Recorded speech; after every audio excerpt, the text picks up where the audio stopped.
Okay guys, saya Aulia dari Galeri Kereta. So dengan saya Abang Lee Misai. Okay, peace. Okay, so hari ni kita nak share sikit pasal Won't you come on over? We can party till the sun's down. Baby, let me buy you a drink while we're dancing a blink. I could go for some Queen Bee too. Bass is going boom boom.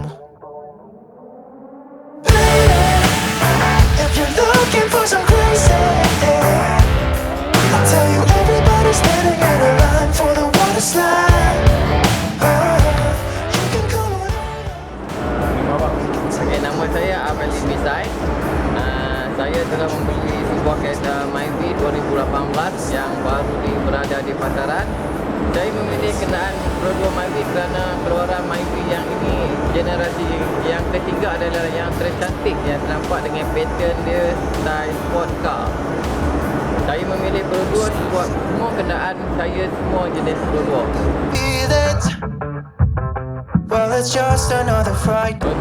Saya memilih pintu scissor door yang kita panggil ataupun pintu gunting dalam bahasa Melayu. Saya memilih ni sebab kenderaan MYVI generasi yang ketiga adalah kereta yang tercantik saya nampak. So saya memilih membuat scissor door kepada kenderaan MYVI ni lah.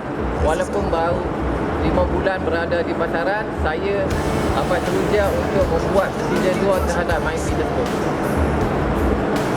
Okay, saya membuat scissor door ni di bengkel iaitu rakan sahabat saya, rakan auto show saya, iaitu di Sam Workshop Ceras.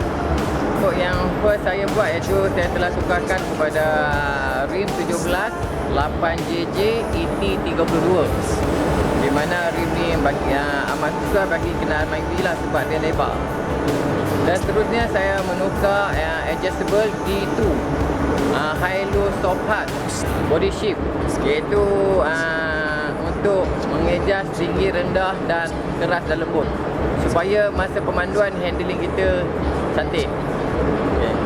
Dan juga saya membuat sistem audio, iaitu saya telah masang player Android dan saya ada monitor 7 inci monitor dan juga sistem lighting.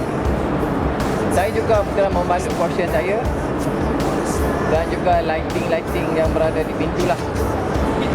Body kit saya telah membuat pilihan membeli di gear up. Semua body kit gear up, complete set. Okay, untuk membuka pintu ini kita hanya terus tarik. Kita boleh dua cara, iaitu masuk kanan biasa ataupun kita akan tolak pintu ke atas dan kita terus masuk ke dalam. Lepas tu kita akan tarik turun ke bawah perlahan-lahan. Lepas tu kita akan tutup dengan perlahan juga. Dan buka pun seperti biasa, buka sampai habis. Lepas tu kita akan tolak ke atas dan kita keluar. Dan bagi saya tiada masalah kerana ruangan kita keluar masuk adalah amat luas. So kepada yang minat untuk membuat scissor door, bolehlah datang ke bengkel Sam Workshop, iaitu di Ceras. Water slide.